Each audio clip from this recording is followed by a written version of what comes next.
Hello guys, welcome my YouTube channel. हमने question number first को cover कर लिया था। आज की इस वीडियो में हम 9.3 के क्वेश्चन नंबर सेकंड को कवर करेंगे। देखो, डायग्राम हमें खुद से बनाना है, तो ध्यान से देख करके समझेंगे क्वेश्चन को। क्या लिखा हुआ है? कोड of a circle is equal to the radius of the circle. देखो, कोड और रेडियस जो है हमारी इक्वल है, क्वेश्चन में हमें साफ साफ दिया हुआ है। तो इस डायग्राम खुद से बनाना है, तो डायरेक्ट सोल्यूशन स्टार्ट करते हैं। तो सबसे पहले तो मैं जो हूँ एक सर्कल ही बना लूँगा। देखो, इस तरीके से एकदम सर्कल बना लेना गोल। ये सेंटर पॉइंट रखता हूँ, इसको जो है मैं ओ नाम रख देता हूँ यहाँ पर। इसको मैंने यहाँ पर ओ नाम रख दिया, और ये जो है मैं इस तरीके से ये मैंने कोड बना ली। देखो, और ये जो कोड होगी ना हमारी, ये इसके रेडियस के इक्वल होगी। अगर मैं सेंटर से सरकमफ्रेंस तक को मिला दूँ, ये रेडियस और ये भी जो है हमारी रेडियस, कहने की बात ये तीनों साइड इक्वल होगी, तो ये जो है हमारा यहाँ पर एक इक्विलेटरल ट्राइंगल बनेगा। और इक्विलेटरल ट्राइंगल के जो अंदर के तीनों एंगल होते हैं वो कितने डिग्री के होते हैं? 60 डिग्री के। ये वाला एंगल 60 डिग्री का होगा। यहाँ पर हमें यहाँ तक ये बात समझ में आ गई। अब देखो आगे क्या लिखा हुआ है, find the angle subtended by the कोड एट। हमें क्या फाइंड करना है, वही लिखा हुआ है, find the angle subtended by the कोड at a point on the minor arc. अब देखो, हम जो है यहाँ पर कोड से जो है हम यहाँ पर एंगल सबटेंड करेंगे। किस पॉइंट पर? At a point on the minor arc. एक तो माइनर आर्क पर, माइनर आर्क जो है हमारी ये है छोटी वाली। देखो, ये वाली आर्क जो है हमारी माइनर आर्क है, ये वाली आर्क। और ये जो यहाँ से लेके यहाँ तक की ये जो बड़ी आर्क है हमारी, ये जो है हमारी मेजर आर्क। क्या लिखा हुआ? Find the angle subtended by the code. हम जो है कोड से देखो एंगल सबटेंड करेंगे, यानी कि एंगल बनाएंगे किस पॉइंट पर? At the point on the minor arc. Minor arc पर जो है कोई भी पॉइंट ले लो, माइनर आर्क ही है छोटी वाली। यहाँ पर ये पॉइंट ले लेता हूँ मैं, और इस पर जो है इस तरीके से मैं जो हूँ कोड के जो एंड पॉइंट होंगे उनको इस पॉइंट से मिला दूंगा। तो ये एंगल बन गया। ये एंगल मुझे फाइंड आउट करना है। And also at a point on the major arc. मैं जो हूँ इस पर, ये जो मेजर आर्क है बड़ी वाली, इस पर भी कोई एक पॉइंट ले लो, यहाँ ले लो, यहाँ ले लो, या फिर यहाँ ले लो, कहीं को भी ले लो। इस तरीके से मैं जो हूँ एक बीच में ही पॉइंट ले लेता हूँ। तो ये जो कोड के एंड पॉइंट है, इस तरीके से मैं जो हूँ इनको मिला दूंगा। सही से करके देखो, मिला लेना। इस तरीके से मैं जो इनको मिला देता हूँ। ये वाला एंगल मुझे फाइंड आउट करना है। क्या लिखा हुआ था? Find the angle subtended by the कोड at a point on the minor arc and also at a point on the major arc. हम जो है कोड से जो है हम एंगल सबटेंड करेंगे, यानी कि एंगल बनाएंगे किस किस पॉइंट पर? At a point on the minor arc. Minor arc पर एक पॉइंट ले लो, उस पर एंगल बनाओ। And also at a point on the major arc. Major arc पर एक एंगल बनाओ, एक पॉइंट ले लो, यहाँ पर रख लो, इस पॉइंट को यहाँ पर रख लो, कहीं पर भी रखो, और कोड के एंड पॉइंट को मिला दो। फिर ये जो एंगल बना, इन दोनों को ही हमें जो है फाइंड आउट करना है। तो देखो किस तरीके से फाइंड आउट करेंगे, बिल्कुल आसान है। अब इसमें देखो ओ बी डी, इसको जो है मैं नेमिंग रखता हूँ। देखो, यहाँ पर ए नाम दे देता हूँ, इसको जो है मैं बी नाम दे देता हूँ, और यहाँ पर इस पॉइंट को मैं सी नाम दे देता हूँ, और इस पॉइंट को जो है मैं डी नाम दे देता हूँ। एंगल, इसको डायग्राम को साफ साफ बना लेना। तो देखो, इन ट्राइंगल, सबसे पहले तो ये देखो, ये ओ बी और ये बी डी और ये ओ डी, ये जो ट्राइंगल होगा ना ओ बी डी, इसकी तीनों साइड आपस में इक्वल होंगी। तीनों एंगल 60-60 के होंगे, क्योंकि ये जो है एक इक्विलेटरल ट्राइंगल होगा। यहाँ पर क्या लिखोगे? In triangle O B D, O B D triangle में देखो, ये जो हमारा एंगल बी ओ डी होगा, ये कितने डिग्री का होगा? बी ओ डी की बात करूँगा, मेन बीच वाला एंगल होता है, ये बताया हुआ है, यानी कि वाला एंगल बी ओ डी कितने डिग्री का होगा? 60 डिग्री का होगा।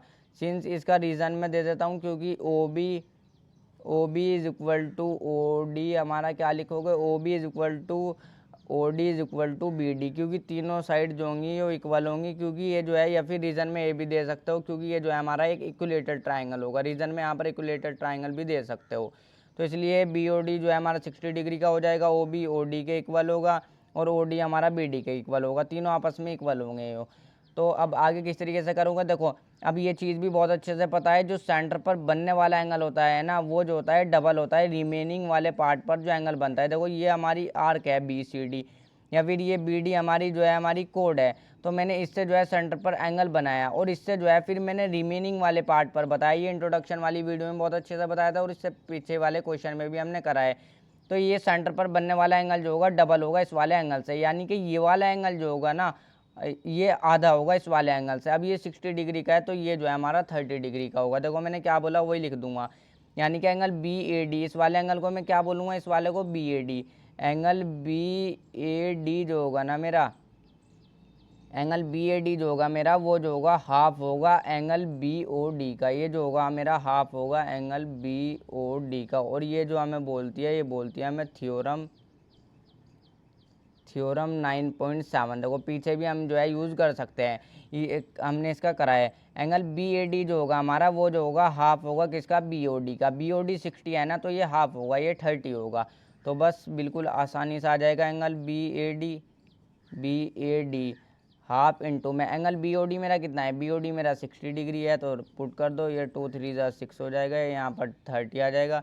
तो एंगल बी यहाँ पर ए बना देता हूँ, बी ए डी जो है मेरा आ जाएगा, कितना आ जाएगा, 30 degree. Angle B A D तो मैंने निकाल लिया, ये वाला निकालना था और मुझे जो है ये वाला भी निकालना था। अब देखो यहाँ पर ये सर्कल है, इस तरीके से सर्कल बन रहा है, सेंटर है, और इस तरीके से जो है हमारे कुछ ये पॉइंट जो है हमारे मिल रहे हैं, इस तरीके से यहाँ पर ये ट्रायंगल भी बन रहा है, और ये एक पॉइंट ये यहाँ पर ये भी आ रहा है।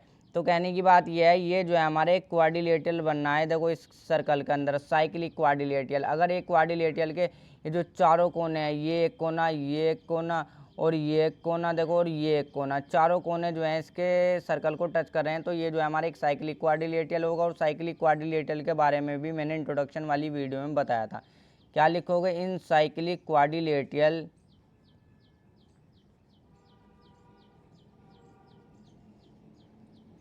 इन cyclic quadrilateral A B C D, ये जो है हमारा देखो साइक्लिक क्वाड्रिलेटरल है ए बी सी डी।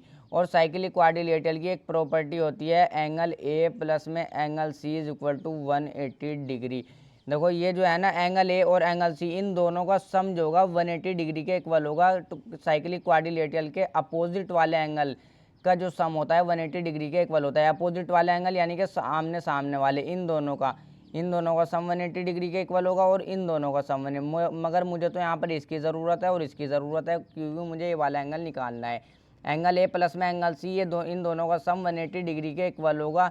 क्यों होगा, ये जो है हमारी इसकी साइक्लिक क्वाड्रिलेटरल की प्रॉपर्टी होती है। यहाँ पर क्या रीज़न भी ज़रूर दोगे, रीज़न क्या दोगे, प्रॉपर्टी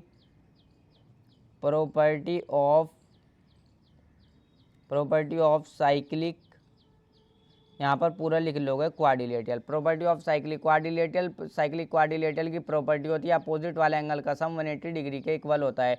अब एंगल ए मुझे पता है कितना है, एंगल ए मैंने फाइंड आउट करा है बी ए डी, यानी कि एंगल ए मेरा यही वाला है, बी ए डी मैंने बताया हुआ है, मेन बीच वाला एंगल होता है यानी कि। तो एंगल ए मुझे पता है 30 डिग्री का है, प्लस में एंगल सी मुझे निकालना है, is equal to 180 degree. Angle C यहाँ पर से ईजिली आ जाएगा 180 है, 30 प्लस का इधर जाके माइनस का 30 बन जाएगा, यहाँ पर सब जगह इज इक्वल टू लगा लेना। तो एंगल सी कितना आ जाएगा, 180 में से 30 जाएंगे, हमारा कितना आ जाएगा, 150 डिग्री। तो देखो हमने जो है दोनों आंसर फाइंड आउट कर लिए, बिल्कुल आसान था, मेन डायग्राम बनाना था, उसके बाद तो इजीली हो जाएगा।